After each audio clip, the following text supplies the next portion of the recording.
ಧರ್ಮಸ್ಥಳ ಆಯಿತು, ಈಗ ಚಾಮುಂಡೇಶ್ವರಿ ಬೆಟ್ಟಕ್ಕೆ ಬಂದಿದ್ದಾರೆ. ಚಾಮುಂಡೇಶ್ವರಿ ಬೆಟ್ಟದ ಅಭಿವೃದ್ಧಿ, ಚಾಮುಂಡೇಶ್ವರಿ ಆ ತಾಯಿಯ ಒಂದು ಏನು ಸೌಲಭ್ಯಗಳು ನೀಡ್ತಕ್ಕಂಥದ್ದು ನಮ್ಮ ಸರ್ಕಾರದಿಂದ ಬೇಕಾದಷ್ಟು ಕೆಲಸ ಕಾರ್ಯಗಳು ಮಾಡಿದ್ದೀವಿ. ಆದ್ದರಿಂದ ಇದು ಡಿ ಕೆ ಶಿವಕುಮಾರ್ ಅವರು ಒಬ್ಬ ಅಪ್ಪಟ ಹಿಂದೂ ಮತ್ತು ಹಿಂದೂ ಧಾರ್ಮಿಕ ಒಂದು ವಿಷಯದಲ್ಲಿ ಬಹುಶಃ ಯಾರಿಗಿಂತ ಕಮ್ಮಿ ಇಲ್ಲ ಆಚರಣೆಯಲ್ಲಿ, ಆಯಿತಾ. ಅದರಿಂದ ಇದನ್ನು ಅವ್ರಿಗೆ ಮತ್ತು ಹಿಂದೂ ಅಂತ ಪದ ಅದಕ್ಕೆ ಬಿ ಜೆ ಪಿಯ ಸದಸ್ಯರಾಗಬೇಕಾಗಿಲ್ಲ. ಹಿಂದೂ ಆಗಬೇಕಾದ್ರೆ ಬಿ ಜೆ ಪಿ ಸೇರ್ಪಡೆ ಆಗಬೇಕಾಗಿಲ್ಲ. ಹಿಂದೂ ಯಾರಾದರೂ ಆಗಿರ್ಬೋದು, ಕಾಂಗ್ರೆಸ್ ಅಲ್ಲೂ ಇರ್ಬೋದು, ಬಿ ಜೆ ಪಿಲೂ ಇರ್ಬೋದು, ಯಾವ ಪಕ್ಷದಲ್ಲಾದರೂ ಇರ್ಬೋದು, ಮತ್ತು ರಾಜಕೀಯಕ್ಕೆ ಸಂಬಂಧನೇ ಇಲ್ಲದೆ ಇರ್ಬೋದು, ಅವರು ಕೂಡ ಹಿಂದೂಗಳು. ಹಿಂದೂ ಧರ್ಮದಲ್ಲಿ ನಾಸ್ತಿಕರು ಕೂಡ ಇದೆ. ನಾಸ್ತಿಕತೆ ಕೂಡ ಹಿಂದೂ ಧರ್ಮದಕ್ಕೆ ಒಂದು ಅವಕಾಶ ಇದೆ, ಗೊತ್ತಾ? ನಾಸ್ತಿಕತೆಗೆ ಕೂಡ ಹಿಂದೂ ಧರ್ಮದಲ್ಲಿ ಅವಕಾಶ ಮಾಡಿಕೊಟ್ಟಿದೆ. ಅಷ್ಟು ವಿಶಾಲವಾದ ಧರ್ಮ ಇದೆ. ಅದಕ್ಕೆ ಬಿ ಜೆ ಪಿಯವರ ಹಿಂದೂ ಧರ್ಮವನ್ನು ಬಹಳ ಸಣ್ಣ ಒಂದು ಮಟ್ಟಕ್ಕೆ ತಗೊಂಡು ಹೋಗ್ತಾರೆ. ಇದು ವಿಶಾಲವಾದಂಥ ಧರ್ಮ. ಸರಿ, ಆ ವಿಶಾಲ ಹೃದಯ ಬಿ ಜೆ ಪಿಯವರಿಗೆ ಬರಲಿ ಅಂತ ನಾನು ಚಾಮುಂಡೇಶ್ವರಿ ತಾಯಲ್ಲಿ ಪ್ರಾರ್ಥನೆ ಮಾಡ್ತೀನಿ. ನೋಡಿ, ಚಾಮುಂಡೇಶ್ವರಿ ಬೆಟ್ಟ, ಆ ಇಡೀ ಬೆಟ್ಟದ ಬಗ್ಗೆ ಹೇಳ್ತಾ ಇರೋದು. ಮತ್ತು ನಮ್ಮ ದೇವಸ್ಥಾನಗಳಿಗೆ ಎಲ್ಲ ಸಮಾಜದವರು ಎಷ್ಟೋ ಜನ ಭಕ್ತಾದಿಗಳು ಹೋಗ್ತಾರೆ, ಆಯಿತಾ. ನಾನೇ ನೋಡಿದ್ದೀನಿ ಎಷ್ಟೋ ಜನ ಬೇರೆ ಬೇರೆ ಧರ್ಮದವರು ಕೂಡ ನಮ್ಮ ದೇವಸ್ಥಾನಗಳಿಗೆ ಹೋಗುವಂಥದ್ದು, ಆಯಿತಾ. ಅದರಿಂದ ಮತ್ತು ಇದು ಇಡೀ ರಾಜ್ಯಕ್ಕೆ ಸೇರಿರುವುದು, ಸರ್ವ ಜನರಿಗೆ ಸೇರಿರ್ತಕ್ಕಂಥದ್ದು. ಯಾಕೆ ಒಬ್ಬರಿಗೆ ಸೇರಿರುವುದಲ್ಲ, ಅಷ್ಟೇ ಅವ್ರು ಹೇಳಿರ್ತಕ್ಕಂಥದ್ದು. ಇನ್ನೇನಿದೆ ಸರ್.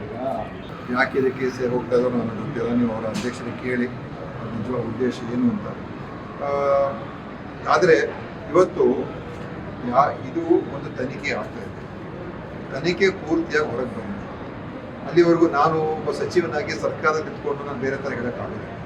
ಯಾಕೆಂದ್ರೆ ನಾನು ಏನೇ ಹೇಳಿದ್ರು ಕೂಡ ಅದು ಒಂದು ತನಿಖೆ ಮೇಲೆ ಪ್ರಭಾವ ಬೀರ್ತದೆ.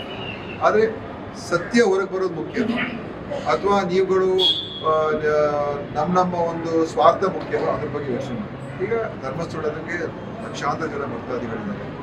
ಧರ್ಮಸ್ಥಳ ರಕ್ಷಣೆ ಬಗ್ಗೆ ಯಾರೂ ಕೂಡ ಅದು ಹಿಂದೇಟು ಹಾಕುವಂಥದ್ದಿಲ್ಲ. ನಾವೆಲ್ಲರೂ ಕೂಡ ಅದರಲ್ಲಿ ಇದ್ದೀವಿ.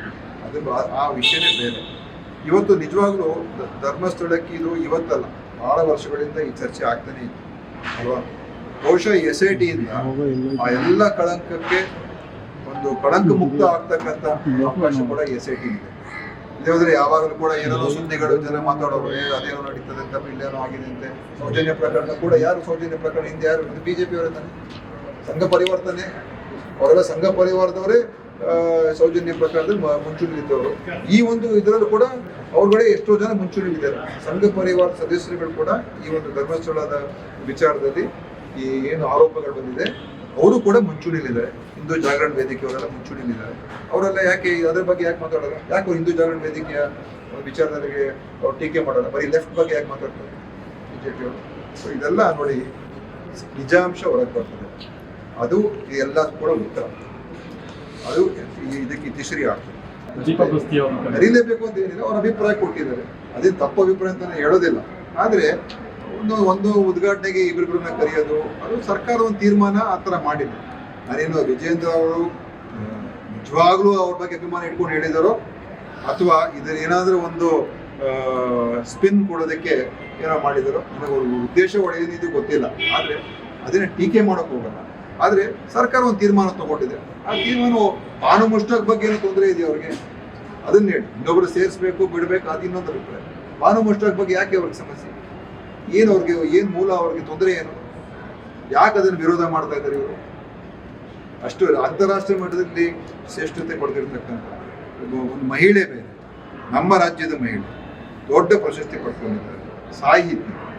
ಅವ್ರು ಬಂದು ಇವತ್ತು ಹಿಂದೆ ನಿಸಾರ್ ಅಹಮದ್ ಅವರು ಉದ್ಘಾಟನೆ ಮಾಡಿದ್ರಲ್ಲ, ಅವಾಗ ಯಾಕೆ ಪ್ರತಾಪ್ ಸಿಂಹ ಪಕ್ಕದಲ್ಲೇ ನಿಂತ್ಕೊಂಡಿದ್ದಾರೆ? ಎಲ್ಲ BJP ಅವರೆಲ್ಲ ಭಾಗವಹಿಸಿದ್ರಲ್ಲ, ಅವಾಗ ಏನು ಮಾಡಿ? ಅವಾಗ ಯಾಕೆ ಬಾಯಿಗಳೆಲ್ಲ ಮುಚ್ಕೊಂಡು ಕೂತ್ಕೊಂಡಿದ್ರು? ಪ್ರತಿಯೊಂದರಲ್ಲೂ ಕೂಡ ರಾಜಕಾರಣ ಮಾಡೋದು ಬಿಡಿ. ಸಮಾಜವನ್ನು ಈ ಥರ ಒಂದು ತೊಂದರೆಗೆ ಸಿಕ್ಕಾಕ್ಸ್ಬೇಡಿ. ಬೇರೆ ವಿಷಯದ ಬಗ್ಗೆ ಮಾತಾಡಿ, ಅದ್ರ ಬಗ್ಗೆ ಚರ್ಚೆ ಮಾಡಿ. ಈಗ ಒಂದೆರಡು ಕಡೆ ಏನೋ ಮೂಳೆಗಳ ಸಿಕ್ಕಿದೆ, ಅದನ್ನು ಕೂಡ ಅವರು ಫೊರೆನ್ಸಿಕ್ ಅನಾಲಿಸಿಸ್ ಮಾಡ್ತಾ ಇದ್ದಾರೆ, ಉಳಿದಿರೋ ಸ್ಥಳಗಳ ಅನಾಲಿಸಿಸ್ ಮಾಡ್ತಾ ಇದ್ದಾರೆ. ಸೊ ಅದರ ಅಂತಿಮ ವರದಿ ಅದರ ಬಗ್ಗೆ ಬರಬೇಕು. ಇನ್ನೊಂದು ಕಡೆ ಇವ್ರುಗಳೆಲ್ಲ ಏನು ಇದ್ರು, ಯಾವ ರೀತಿಯಾಗಿ ಇದನ್ನು ಒಂದು 106 ಶವಗಳಿದೆ ಮತ್ತು ದೊಡ್ಡ ಮಟ್ಟದಲ್ಲಿ ಇದನ್ನೆಲ್ಲ ಬಿಂಬಿಸಿದ್ರು. ಅದರ ಈಗ ಇನ್ನೊಂದು ಶಂಕೆ ಏನಂತ ಹೇಳಿದ್ರೆ, ಇದು ಏನೋ ಪೂರ್ವೋಚಿತ ಇದಕ್ಕೇನಾದ್ರೂ ಒಂದು ಕಾನ್ಸ್ಪಿರಸಿ ಮಾಡಿರ್ಬೋದು ಅಂತ ಕೂಡ ಒಂದು ಶಂಕೆ ಇದೆ. ಅದ್ರ ಬಗ್ಗೆನೂ ಅವರು ತನಿಖೆ ಮಾಡ್ತಾ ಇದ್ದಾರೆ. ಎಲ್ಲ ರೀತಿಯಲ್ಲೂ ಕೂಡ ಅವರು ಇದರ ಉದ್ದೇಶ ಏನಿತ್ತು, ಏನೋ ದುರುದ್ದೇಶ ಆಯ್ತಾ, ಏನಾದರೂ ಅವರು ಬೇರೆ ಬೇರೆ ಕಾರಣಗಳು ಹಿಡ್ಕೊಂಡು ಇದನ್ನು ಹುಟ್ಟಾಕಿದ್ರ, ಯಾವ್ದಾರ ದ್ವೇಷ ಸಾಧಿಸ್ತಕ್ಕಂಥದ್ದಕ್ಕೆ ಏನಾದರೂ ಮಾಡೋದಕ್ಕೆ ಇದನ್ನು ಅವರು ಪ್ರಯತ್ನ ಮಾಡಿದ್ರ, ಇದ್ರ ಬಗ್ಗೆನೂ ಅವರು SIT ಅವರು ಪೂರ್ತಿಯಾದ ತನಿಖೆ ಮಾಡಿದ್ದಾರೆ. ಅದರಿಂದ ಇದು ಪಾರದರ್ಶಕವಾದ ತನಿಖೆ ಆಗ್ತದೆ ಮತ್ತು ಇದರಿಂದ ನಿಜಾಂಶ ಹೊರಗೆ ಬರ್ತಕ್ಕಂಥದ್ದೇ ಮುಖ್ಯ. ನಿಜಾಂಶವನ್ನ ಹೊರಗೆ ತರ್ತಕ್ಕಂಥದ್ದೇ ಒಂದು SIT ಮಾಡ್ತಾರೆ. ಧರ್ಮಸ್ಥಳ ವಿಚಾರದಲ್ಲಿ ರಾಜಕೀಯ ಮಧ್ಯದಲ್ಲೂ ಕೂಡ ಕಾಂಗ್ರೆಸ್ ಪಕ್ಷ ಮಾಡ್ತಿದೆ ಅನ್ನುವಂಥ ಒಂದು ಆರೋಪವನ್ನು ಇವತ್ತು ಕೂಡ ವಿರೋಧ ಪಕ್ಷ ನಾಯಕರಾದಂಥ ಆರೋಪಗಳು ಹೇಳಿದರೆ ಅದೇ ವಿಜೇಂದ್ರ ಅವರು ಕೂಡ ಅದನ್ನು ನೋಡಿ, ಯಾರು ರಾಜಕೀಯ ಮಾಡ್ತಾ ಇದ್ದಾರೆ ಅವರು ಇದನ್ನು ನಮ್ಮ ಮೇಲೆ ಕೂಬೇಕು ಹೇಳಿಕೆ ಇದೆ. ನಾವು ರಾಜಕಾರಣ ಇದನ್ನು ಮಾಡ್ತಾನೆ ಇಲ್ಲ. ನನಗೆ ಏನು ಹೇಳಿಕೆ ಹೇಳಿದ್ದೀನಿ ಅದ್ರ ಪ್ರಕಾರ ನೋಡಿದ್ರೆ ಇದರಲ್ಲಿ ರಾಜಕೀಯದ ಒಂದು ಲೇಪ ಕೂಡ ಇಲ್ಲ.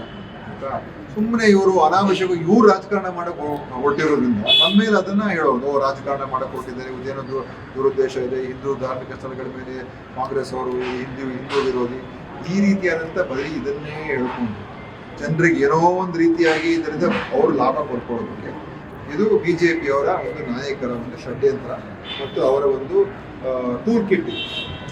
ಟೂಲ್ ಕಿಟ್ ಅಂತ ಪದ ಎಲ್ಲ ಕಡೆ ಇದು ಟೂಲ್ ಕಿಟ್. ಎಲ್ಲಾದ್ರೂ ಹೋಗಿ ಕೋಮುವಾದದ, ಈಗ ನೋಡಿ ದಸರಾ ಉದ್ಘಾಟನೆಗೆ ಬಾನು ಮುಷ್ತಾಕ್ ಅವ್ರನ್ನ ಮಾಡೋದಕ್ಕೇನೆ ಅದು ಒಂದು ರೀತಿ ಒಂದು ಪ್ರಚೋದನೆ ಮಾತುಗಳು ಅವರು ಆಡಿದ್ದಾರೆ.